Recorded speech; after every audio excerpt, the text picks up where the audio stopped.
Good evening, ladies and gentlemen. I am Momita, moderator for the conference call.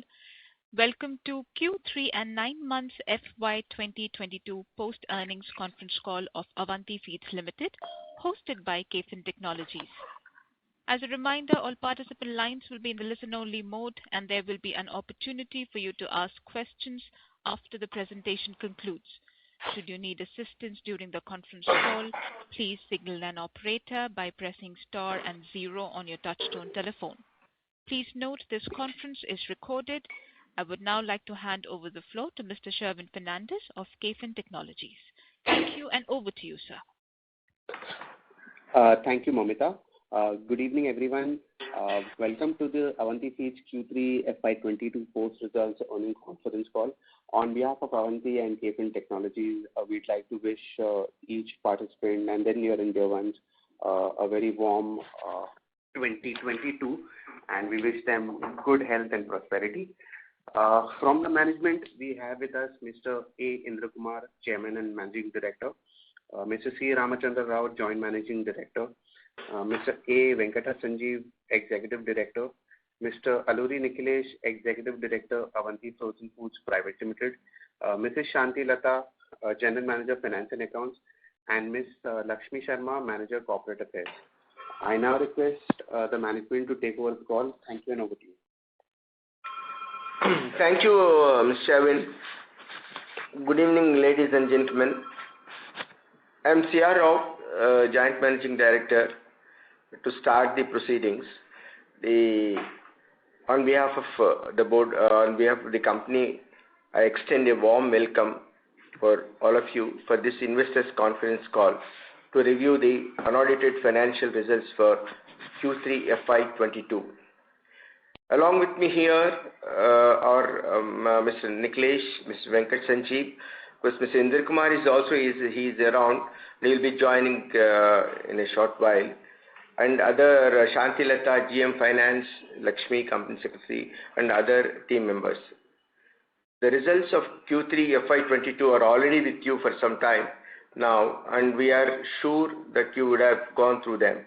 However, I would like to share with you some of the key indicators relevant for our discussion today. First, we'll take up the consolidated financial results for Q3 FY22. The comparative performance of Q3 FY22 with that of Q2 FY22 and Q3 FY21 have been given in the presentation already circulated.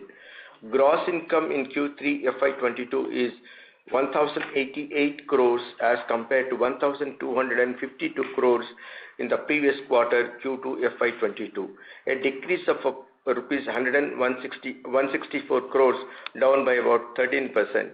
Compared to Q3 FY21, gross income of rupees 944 crores, there is a decrease of rupees 144 crores by 15%. The PBT is 66 crores in Q3 FY22 as compared to 38 crores in Q2 FY22, an increase of 28 crores by 74%.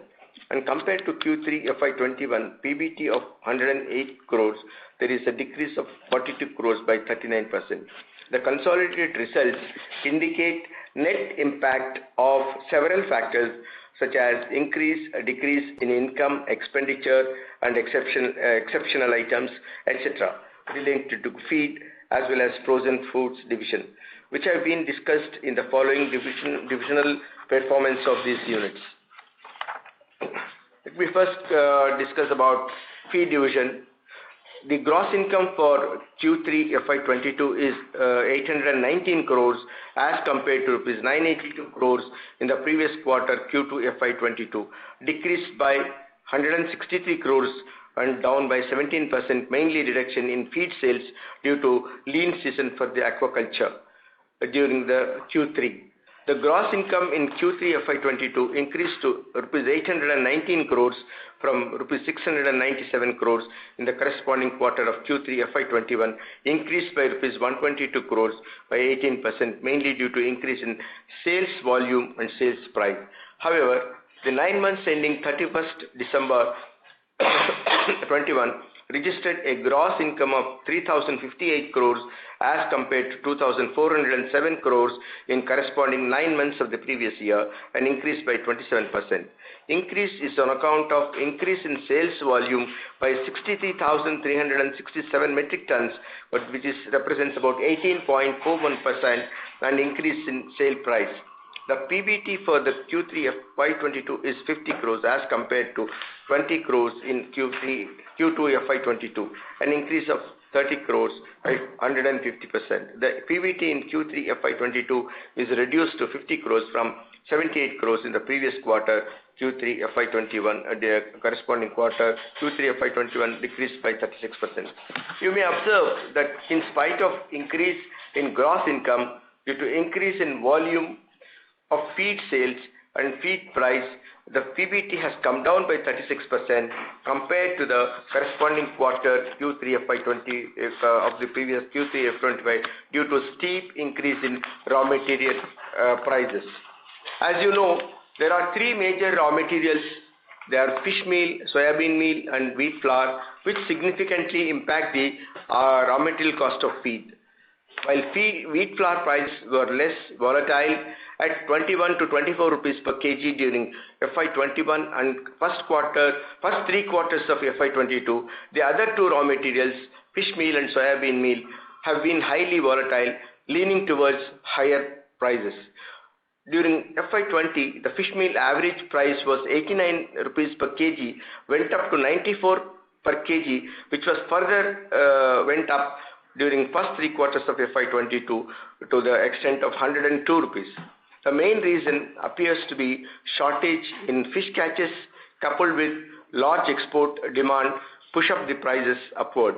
It is hoped that as fish catches improve and demand for export reduces, which is expected in a short time, maybe about 15-20 days, the prices would help the stabilization of fish and fish meal prices in due course.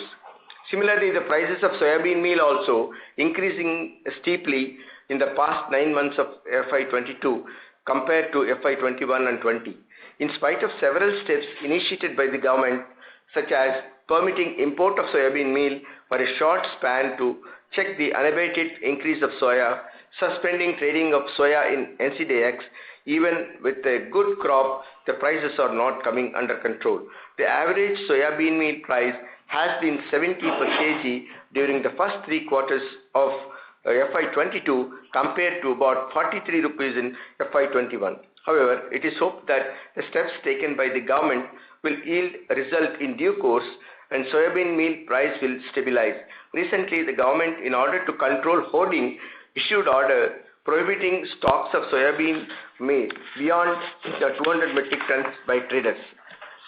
Increase in sale prices of feed is one of the ways by which we can maintain the margins. However, in spite of increase in the average feed price realization by about 8.07 rupees in the 9 months, 3 times increase for 2 rupees once, 3 rupees 15 paise once, and 4 rupees 25 paise the third time. Due to steep increase in RMM prices, the raw material cost increased by about 10.48 per kg, leaving a difference of 2.41 paise unabsorbed. However, with soybean meal and fish meal prices likely to come down gradually, expected to stabilize the cost of raw material price in near future, and margins are likely to improve. In this context, it is relevant to mention that a cautious approach has to be taken before considering any price increase due to governmental regulatory constraints and recent budget decision to bring back customs duty on feed import to 5% from 15%, which was increased to 15% in July 21, very recently. However, the government took the decision to bring it back down to 5% again in the recent budget. Representations have already been made to the government to restore the 15% import duty in the interest of the domestic industry, because large domestic industries are suffering because of the competition from the imported feed. Let me discuss about the shrimp processing division. The gross income for Q3 FY22 is 270 crores as compared to 273 crores in Q2 FY22, registering a degrowth of rupees 3 crores at 1%. The gross income in Q3 FY22 increased to 270 crores from 242 crores compared to corresponding quarter Q3 FY21, an increase by 12%, mainly due to increase in sales volume by 499 metric tons. However, for the 9 months ended 31st December 21, gross income registered an increase of 7% to 718 crores as compared to 670 crores in corresponding 9 months of the previous year.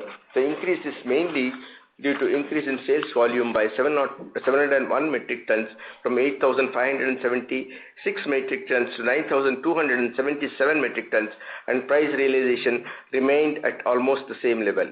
The PBT before the exceptional item for Q3 FY22 is 26 crores as compared to 41 crores in Q2 FY22. A decrease by 15 crores represents 36%, mainly due to inclusion of MES benefit of rupees 14.4 crores pertaining to FY21 received during Q2 FY22.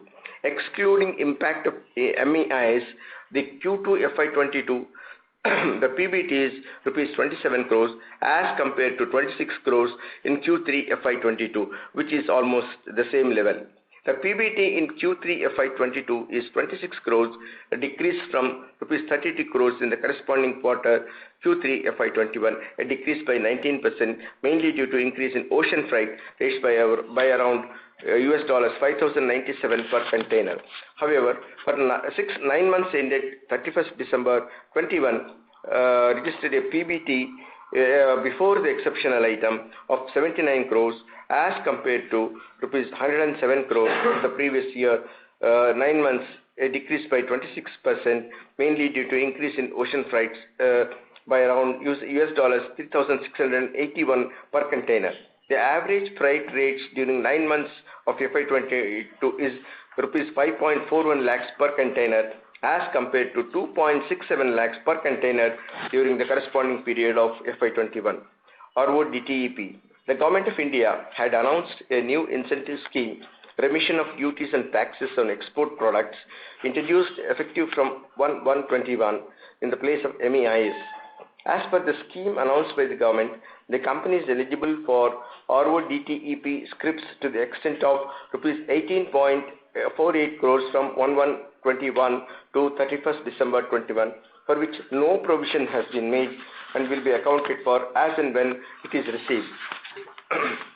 Status of recalled products by AFFPL. As you are aware, the company had to recall some of the consignments of cooked shrimp products found to be with salmonella contamination by US FDA and CDC in the recalled products. The recall had to be made twice in June 21 initial and August 21 expanded. The recalled products are not allowed to be brought back to India and they have to be destroyed in US itself. As a result, the company is liable to compensate import customers for recalled products and related expenses of destruction charges, etc.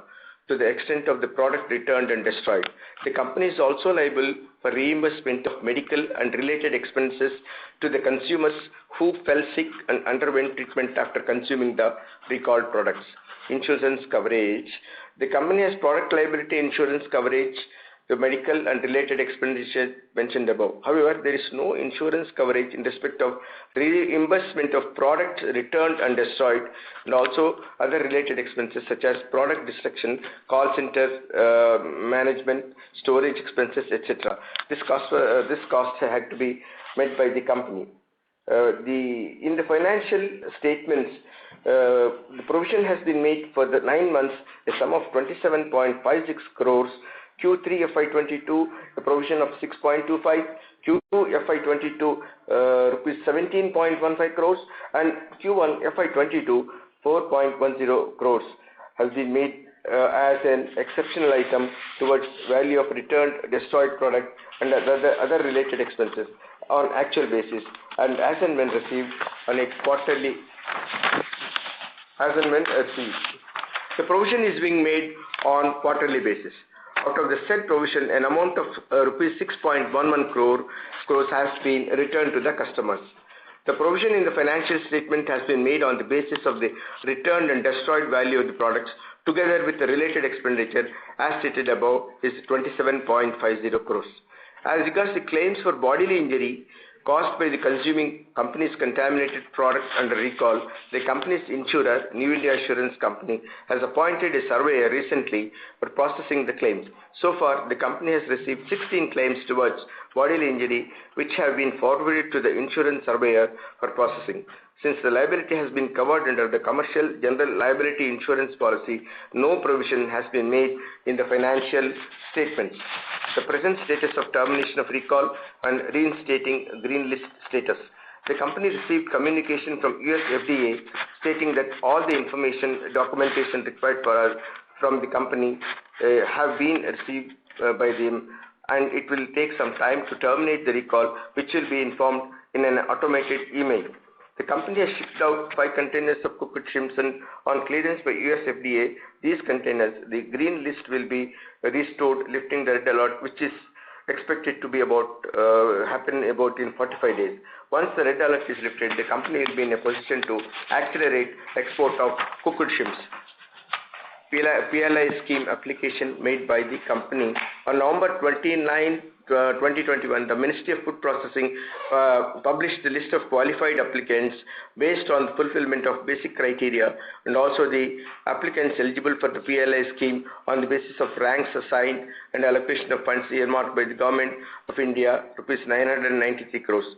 In all, 11 seafood processing units, including the company, have been qualified and are selected for PLI scheme by earmarking funds of 79.44 crores to each of the applicants in fulfilling the achieving certain criteria. The company has completed necessary documentation, including providing bank guarantee to the department to comply with the conditions of PLI sanction. Industry overview and future outlook. As the world gradually recovering from COVID-19 impact, you may notice that the performance in calendar year 2020 was much better than calendar year 2020 and is expected to be still better in 2022. At the start of this year, the environment for shrimp culture in the country is highly favorable and a promising year appears certain. The total production of shrimps is expected to increase as the farm gate prices are at all-time high and remunerative and climatic conditions are favorable. The company estimates that India would be able to produce about 8 lakh metric tons of shrimps with an estimated consumption of about 13 lakhs metric tons of shrimp feed. Shrimp production and feed consumption in 2021 and company plans. Shrimp feed consumption. The shrimp feed consumption in India declined to about 9.55 lakh tons in the calendar year 2020. However, as the demand for shrimps increased in calendar 2021 due to return of normalcy and favorable shrimp culture conditions, the shrimp feed consumption grew by 10 to 15% over the previous year, with consumption of shrimp feed around 11 lakh tons. The company's feed sales during the calendar year 2021 was about 5.36 lakhs metric tons and expected to be around 6 to 6.5 lakhs metric tons in calendar year 22, an increase by about 15 to 20%. The company is expected to maintain its market share of about 48 to 50%. As the demand for shrimp feed is expected to increase, the company is in the process of expanding the shrimp feed capacity by setting up a new plant with an annual installed capacity of 1,75,000 metric tons with an estimated capex of 125 crores and expected to commence commercial production by June 2022. Shrimp processing and export. And the production and exports from India in calendar year 2021 was around 6.5 lakh metric tons. However, during the current year, calendar year 2022, the production and exports of shrimp is estimated to be around 7.5 to 8 lakh metric tons, a growth of about 10 to 15% over the previous year. The company's shrimp exports in calendar year 2021 is about 12,219 metric tons. The estimated export in calendar year 2022 is about 13,500 metric tons, a growth of about 10 to 12% over the previous year. The company envisages to invest 81.32 crores towards capex for setting up processing new units with an estimated capacity of 7,000 metric tons per annum. With this, I would like to conclude with a positive note that aquaculture industry is poised for a relatively improved performance in 2022 compared to 2021. Thank you. Now we'll take up the questions. Thank you, sir. Ladies and gentlemen, we will now begin the question and answer session. If you have a question, please press star and 1 on your telephone keypad and wait for your turn to ask the question. If you would like to withdraw your request, you may do so by pressing star and 1 again. Participants are requested to restrict to 1 question per person in the initial round and may join the queue back for further questions. Thank you. First question from Mr. Dipesh Kashyap from Equirus Securities. Please go ahead, sir. Yeah, sir. Good evening and thanks for taking my questions. Sir, given the current price of soya meal and the fish meal, in my view, you will need another 4 rupees per kg price hike to restore your profits to historical level. So is that assumption correct? And secondly, given the farm gate and the international shrimp prices, right, they look very favorable. So do you think you will be able to take the price hike in the coming months? Definitely, good evening, Mr. Deepesh. Definitely, we would be able to take the price hike because the shrimp prices are high, and also the situation is the raw material prices are rising, and we are looking into it. So by when do you think, sir? Because I think this February is already over. So do you think in the coming days? By this month and first week. Oh, great, sir, great. And sir, also given the inventory, just wanted to assess how are the inventory levels in US, because last year the US demand was very strong. So do you think it can be sustained this year also? The inventory levels in US, I believe by end of December, actually the Christmas season and the New Year, the consumptions were good. The consumptions were good, and the demand is there. Okay. Okay, great. And sir, the price hike that you said, sir, of the, you will, just a follow up on this, please. Yeah. Sorry, the price hike that you said, okay. If you could come back, Mr. Kashyap. Can I just complete this? Would request if you could come back in the queue, sir. Okay, thank you. Thank you, sir. The next question from Mr. Ashwini Agarwal from Ashmore. Please go ahead, sir. Good afternoon. You spoke about the import duty protection of 15% going down to 5% being an issue. But my question is that if the raw material prices such as fish meal and soy meal are driving up your costs, those would be more or less global events, right? Or are you? Yes. Is there anything specific that's hurting you more than it's hurting other producers? No, see, there's a global pricing. See, the global pricing, it is a demand and supply across the globe. In fact, the prices of fish meal and soya meal have been going up across the world. Yeah, Ashwin, another thing which I may add to what CMD said is that these companies which are exporting to India have certain advantages over our Indian conditions.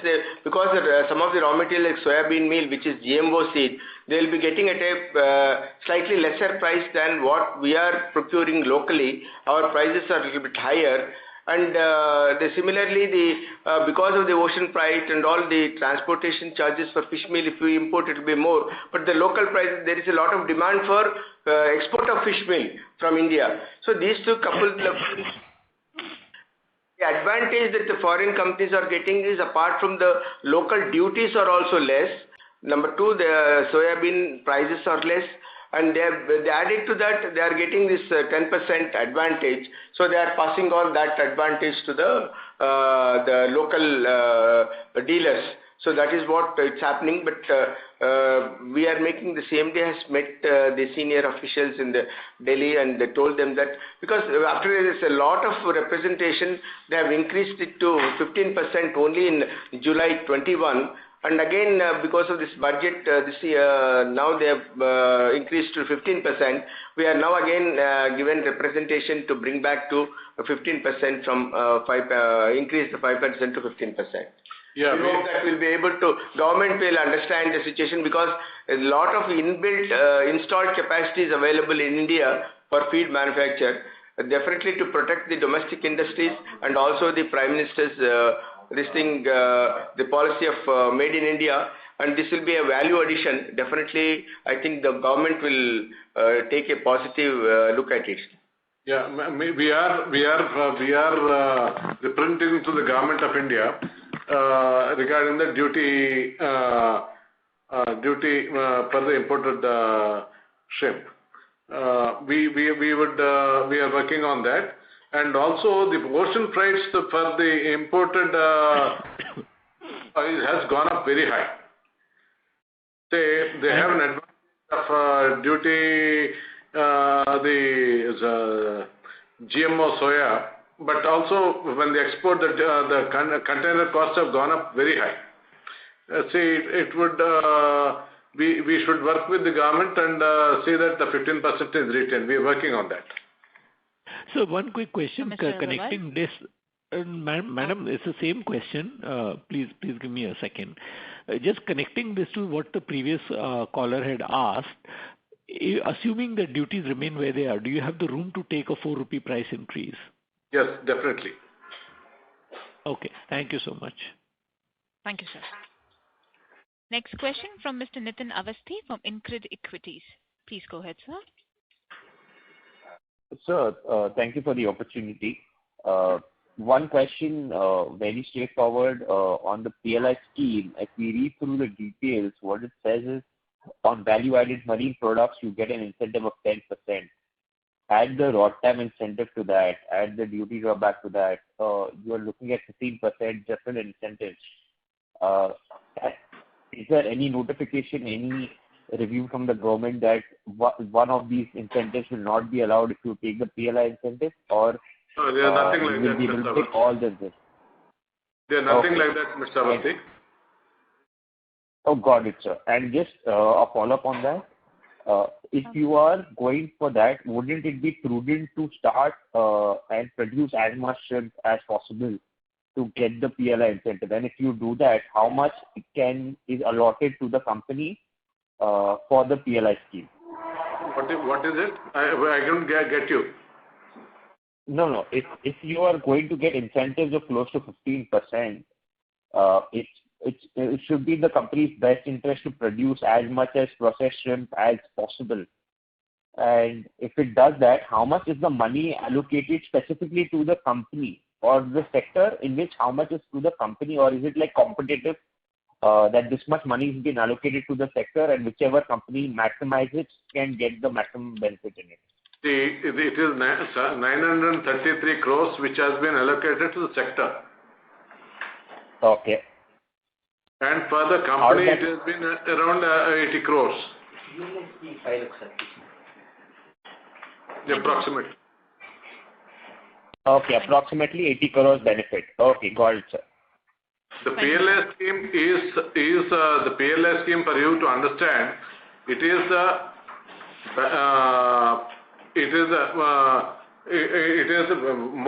more than what we do this year. Next year, how much we do, we get only for that. Incremental. Thank you, sir. We'll request Mr. Avasthi to come back in the queue again. We'll take the next question, sir. It comes from Mr. Deepak Saha from Shavat SEBI Registered. Please go ahead. Hi, sir. Thank you for taking my question. So again, if you can emphasize a little bit on the price hike part, because the realization currently stands at 78, and the realization currently stands at 75, whereas it should have been around, as per the previous announcement, close to 78. So why exactly we have not taken the price hike in this particular quarter, and when we are planning to take this going forward?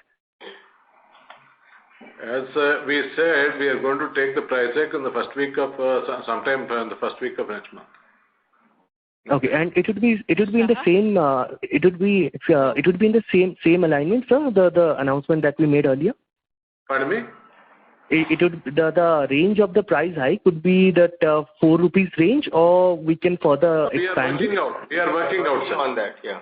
Okay. And so regarding this product recall, if you could kindly allow me this question, because this is. Sir. If you could come back in the queue, please. Oh, thank you. Thank you so much. The next question from Mr. Yogesh Jaswani from Mittal Analytics. Please go ahead, sir. Yeah, thanks for the opportunity, sir. So my question is on the proposal that we have put forward in our board meeting the other day regarding the salary hike that management is seeking. So given the kind of cash flows that we have and the investors' concern for last several years of the usage of cash, isn't a better way to reward promoters as well as the shareholders is to go the way of buyback or something, or a higher dividend instead of increasing managerial remuneration? Your thoughts on that, sir? Sir, we are giving a dividend, good dividends, and we are rewarding the investors on the good dividend. And I think if the performance is good, we may go higher dividend also. And regarding the salary hike, see, there is a lot of thing. Mr. See, let me explain. Our DM Finance will explain the reason for hike. Please explain, Shanti. Hello, good afternoon. Mr. Deepak, see, our full-time directors' remuneration is a combination of fixed portion and a percentage of profits. So, and it is within the overall limit of the Companies Act, and the Companies Act, the limit was fixed long time back. I think at the inception of the Companies Act. So the fixed portion is expected to cover the increase in the cost of living and other inflation year on year. So when we are taking the overall commission and this together, it would be exceeding the overall limit fixed by the Companies Act. Now the Companies Act is allowing you to take more percentage. So that is why we are going for an increase. And so what Shanti said, let me tell you one thing. Because these remunerations are fixed. But it is not that we cannot increase remuneration, but there are certain conditions which were prescribed.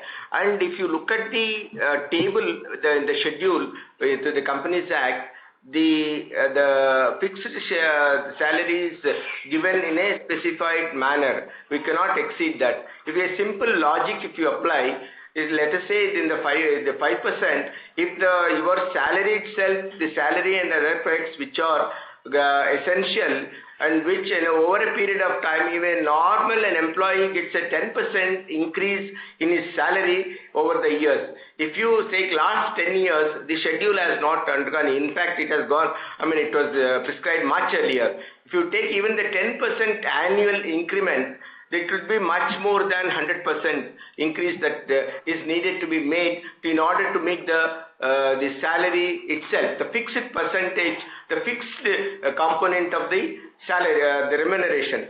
See, once you give the 10%, what is happening is your overall remuneration is the profit, the percentage of commission on the profit is getting drastically reduced, which is it is based on the performance of the company. And moreover, the performance of the company is again dependent on several other factors. So for example, in our own company, we are seeing that the raw material prices have gone up, the sale price realizations have come down, so the margins are reducing. So even if you put percentage commission, it won't really make, but that is not the criteria which is contemplated under the Act. See, you have to see the lot of the work has increased, the challenges have increased, the competition has increased, and the company is growing, the expansions are taking place. So the directors, whole-time directors work in the interest of the company and the investors.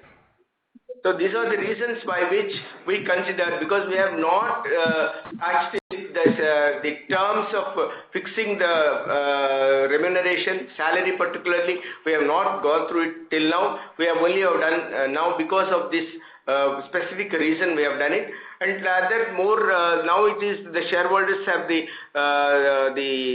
power to give them whatever the relief that they consider that the management deserves, we should give it. That is the reason why we have gone into that.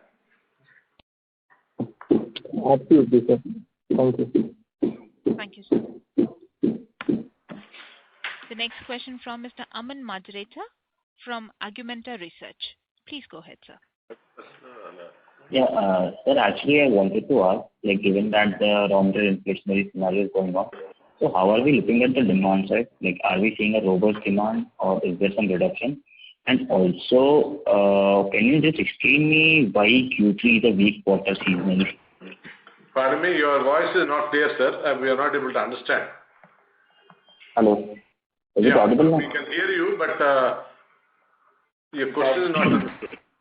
Mr. Moderator, there's a slight echo in the voice. If you're using a headset, if you could remove that.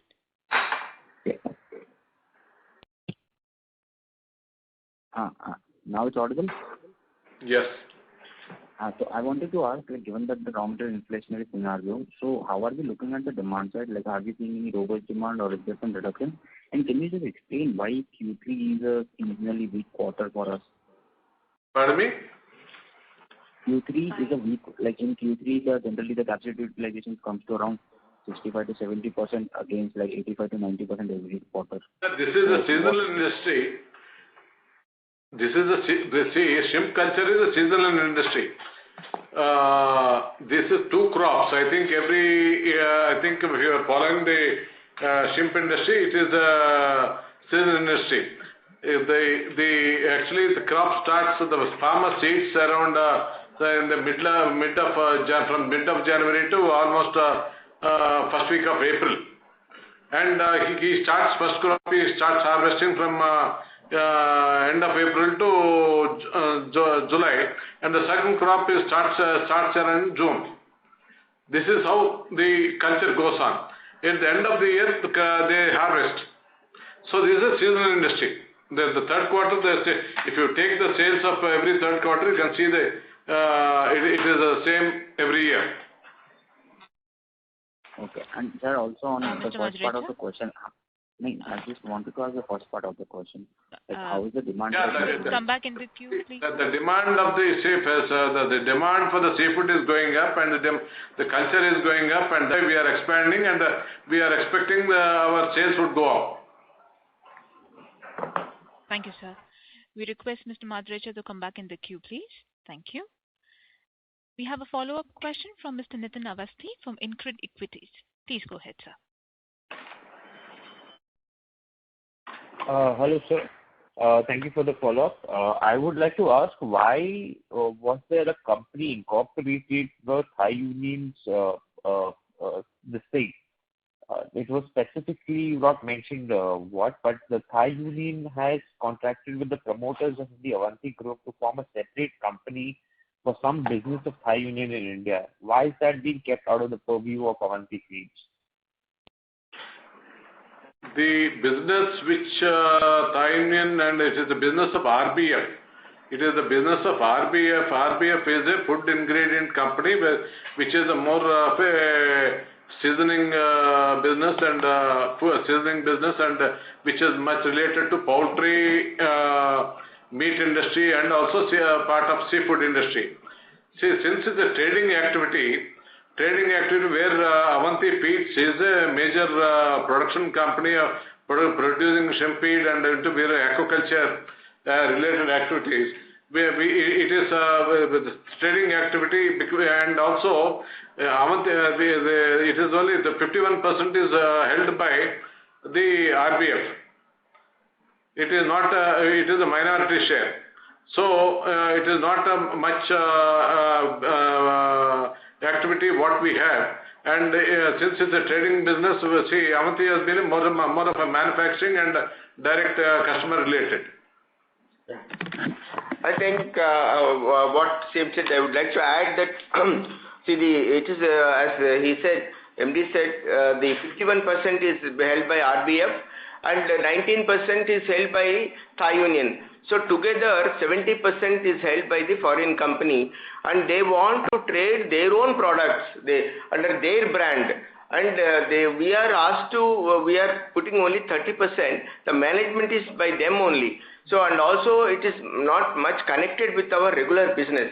As he rightly said that we are not manufacturing and we are not responsible for the products inside. And all these things are taken by them. So we are only, because being in India and one of the large groups with reliable reputation here, as a group they have considered us as a partner. That is the criteria they have adopted. as a matter of policy, we want to focus more on our quality of the product, expanding our activity, focus on this industry, manufacturing and feed and processing and expand. We are going for expansion. We are going for processing plant also. We are going for expansion. We want to keep our focus more on these products rather than getting into the altogether a new business, which is we don't have at all experience in that at this point of time. Management is there. The management is there because that is their company. It's a holding companies, the RBF, which they are into that ingredients manufacture and distribution. They want to do their import and do their trading activity here. Understood, sir. Understood. So for the companies, like you mentioned, business also not in significant way. It is a much less business.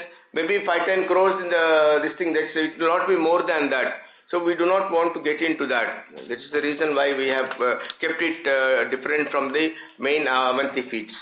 See, it's a trading business and the management is not in our hands. And the brands are, as Mr. Rao said, is not our brands and it's the RBF brands. So anything, it would be not of the interest of the company. Understood, sir. And on the things that the company is actually expanding on, like the fish feed segment, if you could shed some light on the concrete plans to go ahead and, like you mentioned from the aqua shrimp segment, that we are actually seeing very, very good demand. How is the demand and how do you foresee the demand there for your produce? Because you had mentioned species like sea bass, which actually still need a lot of support to be domesticated in India. Yeah, it takes some time. Actually, it takes some time, and we are working seriously on that. And the process is on. By when can we expect concrete results, sir, or at least concrete plans? It may take another 6 months to 1 year. Got it, sir. Thank you, sir. Thank you. The next question from Mr. Akhil Hazari from Robo Capital. Please go ahead, sir. Hello, good evening. Am I audible? Yes. Hi. So I just want to know, could you give us any revenue guidance for FY23 and FY24? And, as the raw material prices stabilize, going forward, what are the margins that you're targeting? We would be, we are targeting around 10%. 10% EBITDA margins. 10 to 12%. EBITDA margins, right? Yes. Oh, fine. And revenue guidance? Revenue, I think, revenue should grow another 15%. 15% for both FY23 and FY24? FY21, we may go by about 10 to 15% will go. We are targeting, it's a seasonal business. We are at this point of time, in the beginning of the season, we are expecting it to be very good. If things go well without any problems in the process, we should be able to easily achieve about 10 to 15% increase in the revenue growth. And margins, it all again depends on the raw material prices, the prices and how much price hike we can really take it. All these things put together, we are targeting, now it is around 6%. 5 to 6%, we are targeting about 10%. One is on the raw material prices hoping to be stabilized. Similarly, we're hoping to get some price hike also. Put together, we should be able to achieve about 10% EBITDA. Okay, fine. Good. That's it from my end. Thank you. Thank you, sir. The next question from Mr. Puneet Mittal from Global Core Capital. Please go ahead, sir. Hi, thank you for the opportunity. Can you hear me fine? Yes. Yeah, thank you. I have been following this company for many years, and I think this is more of a suggestion than a question. As Mr. Rao just said, for last few years, there's been constant challenges in the business. And even after that, many shareholders have stood with the company thick and thin. However, the biggest wealth for both the shareholders and the management will be created through the right valuation which is discovered in the market. I think with the current steps that the management has taken has created a lot of red flags, which is including the cash that is kept on the book, the increase in remunerations, having businesses outside the purview of the core business and everything. Now, I know you have defended some of those things, which is fair, but this will only create more red flags for the company, and that is very much visible with the valuation of the company, which has been very stagnant for last few years. So I think I just expect and I just would like the management to consider this, that why is the market valuation of the company has been stagnant, has not been rising. And if we continue to add more red flags, it may create further devaluation of the company. Thank you so much. Yeah. See, let me just address the first couple of questions which you had, the red flags which you considered. But we at the management level, we do not consider as the red flags because, number one, you talked about the funds, keeping the funds, because in a very tight financial market situations, it is always to be a cash comfortable position where you would be able to maintain your cash flows intact. See, maybe a little bit more than what is required may be there, but certainly that would only help in case of need.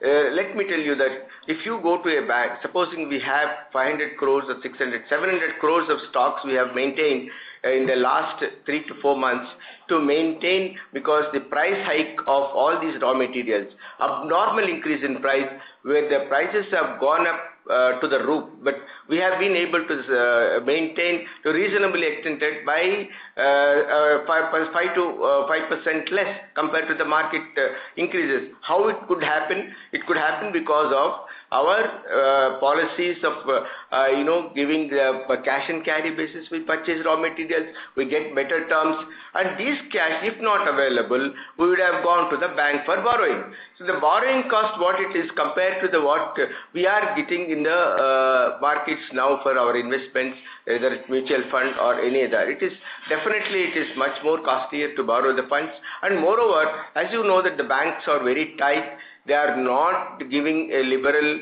attitude towards under these situations, the markets, there is a lot of apprehensions by the banks to extend credits because of the market situation. In these circumstances, when the tough time is going on, it is always better to be with cash in hand so that we have been able to maintain these performance levels, in fact, growth because of these constraints. So if we have financial constraints, definitely it is very difficult to maintain this level of performance. That is number one. I think I have addressed the first question. Coming to the second question of managerial remuneration, apart from that, I did not mention earlier that our income tax structure is, we are paying 43% income tax. So you tell me how much income tax has gone up. When you get 100 rupees, you pay 43 rupees, the income tax. Is it not a constraint for anyone who gets the income? Between us, it does impact, is it not? So, and also, as I told you, the reasons which I have already mentioned, that there is the efforts that are being made, and there has been a very stagnant structural remuneration payment to the managerial person over the years, which is completely controlled by the government. And these are the constraints under which the management is working with a lot of pressure. I think they deserve, the management, the shareholders as an investors, you should appreciate this and cooperate. That's what we expect because we are taking care of you, investors. Thank you, sir. Okay, thank you. The next question from Mr. Pranav Parekh. He's an individual investor. Please go ahead, sir. Thanks. My questions have already been answered. Thank you, Mr. Parekh. we have a follow-up question from Mr. Deepak Saha from Savat SEBI registered. Please go ahead. Thank you for that. So for the product, in the exceptional part, we have again recorded a 6 crore of adjustment. So is this associated with the products that we recalled in the second and first quarter, or there's any fresh incidents that has taken place? It's all earlier product recall only. What we are doing is, we are every quarter we are reviewing the situation. We are providing in the financial statements depending upon the claims that have been received during that quarter. So the 6 crores which you are referring is for this quarter. No, so it is the old recall only. Old recall only for this quarter. Claims received this recall. But the recall is the only one recall. That recalls which we have made earlier. There is no fresh recall. Okay, so there is no fresh recall. Okay. Thank you, sir. Thank you. The question comes from Mr. Yogansh Jeswani from Mittal Analytics. Hi, thanks for the opportunity again, sir. So my question to you is, you mentioned in your opening remarks that we are putting up another capacity for processed shrimp, and similarly there are several other players in the industry are also putting up capacity. Is it better now, sir? Is it better now? Yeah. Yeah. So I'm saying, you mentioned in your opening remarks that we are expanding our processed shrimp capacity, and similarly there are other players who are also putting up significant size capacity out there.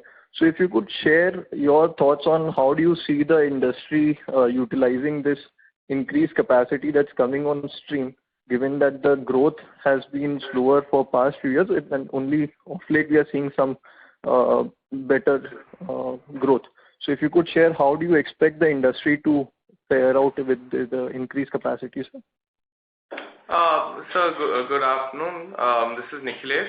So the growth rate for the company had slowed down due to COVID. There were restrictions, as you know. It is a manpower-intensive industry. With the whole COVID situation, the last 2 years we were having reduced manpower footfall in the factory due to social distancing activity. And on the increased capacity, as you know, there are only about 7 companies or 7 to 8 companies that have been which have been selected for the PLI scheme, who would probably go for capacity expansion. But we are confident that it will increase. We will continue to increase our growth as we continue to explore new products. We're setting up new production lines, which there is demand for in the market. And our existing customers are also do have appetite to take in more production, and also we look towards increasing our capacity utilizations and reducing our overhead going forward. So I hope that answers your question. Sure. And sorry, sir, I missed in your remark, what is the timeline for commencement of the increased capacity? We are in the process of land acquisition, so another 1 year we should be able to start commercial production. Okay. Also, there was already a capacity expansion around August, September last year. We can see that in our old unit in Gopalpuram, which we already see that we have increased the production by about 12% for the whole year, for the 9 months in question. I can add what Nikhilesh said, that this particular pre-processing facility has been completed, and we are awaiting certain approvals. We are waiting for the approvals, with the trial runs have been completed and ready for takeoff. This will definitely help in increasing our capacity utilization. And when the new plant comes, we'll be able to increase our capacity further. Understood.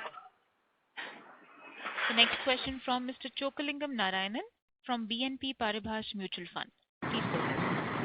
Yeah, thanks for the opportunity. So, with regards to, you talked about the industries likely to be 12.5 to 13 lakh tons in terms of shrimp feed. Is it suffice to say that we would be looking to maintain market share, and that could actually portend a volume growth from slightly under 5 lakh tons to 625,000 to 650,000 tons for the year in terms of shrimp feed? That's one. Second is with regards to the processing business. You mentioned about the green green list and this one. So there, if we had a free run and if we had that green thing, would how much would our volumes have been in the processing side? Let me first address the first question, then Nikhilesh will answer the second one. The first one, the feed, as you know that we have already 6 lakh tons capacity and we are now adding 1,75,000 capacity, which will go into streamline by June, by end of May or early June. So we will have a total capacity of 7,75,000 and we are targeting about 6 to 6.5 lakh tons of feed sales, which is almost like about 50% of the market. So I think this we comfortably we can achieve this target without any difficulty, because with all our infrastructure, with marketing, with quality control, with our technical assistance and all these things, we should be able to comfortably achieve this target. Okay, now Nikhilesh will answer the second question with regard to red alert and green list. So we have already made an application to the FDA around June last year, to which they have responded with additional queries. On those queries, we have engaged an international food consulting team who have come in and also evaluated our manufacturing processes, and we have created along with them a response to the FDA, which we are putting a petition again, which should be approved in the next 45 to 60 days. There is no timeline guidance given by the FDA, but we are assuming that it will take that much time on previous experiences. Coming on the green ticket, so around about 25 to 30% of our sales were usually into the cooked products historically, but that should not be an issue in terms of volume.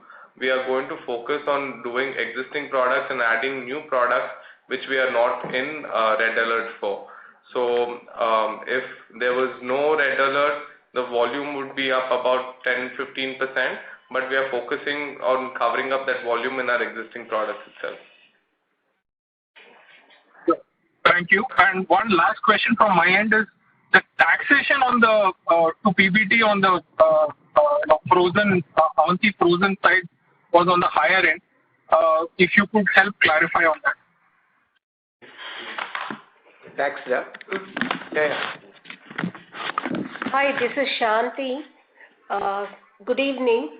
The income tax in AFFPL is variance is due to timing difference in product recall and MAT credit in deferred tax. Otherwise, if you compare 9 months to 9 months, it will be almost same. Thank you, ma'am. So that should be the normalized level that we should take. Yes, you should take the 9 months, which would be the normalized levels. Thank you. Thank you.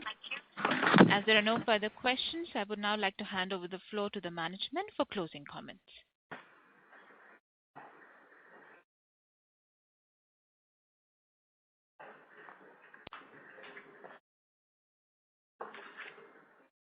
So any closing comments?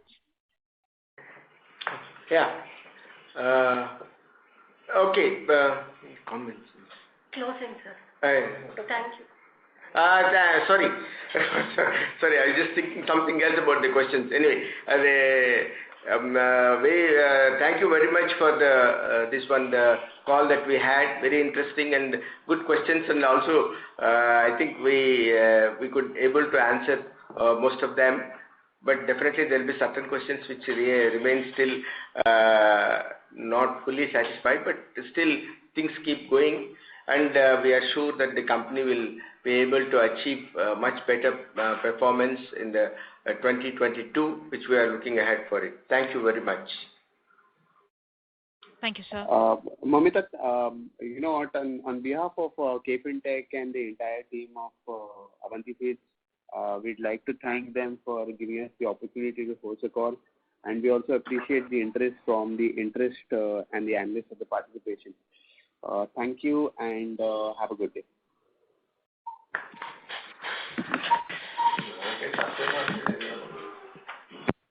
Ladies and gentlemen, with this we conclude our conference call for today. Thank you for your participation and for using Doorsabha's conference call service. You may all disconnect your lines now. Thank you and have a good evening, everyone.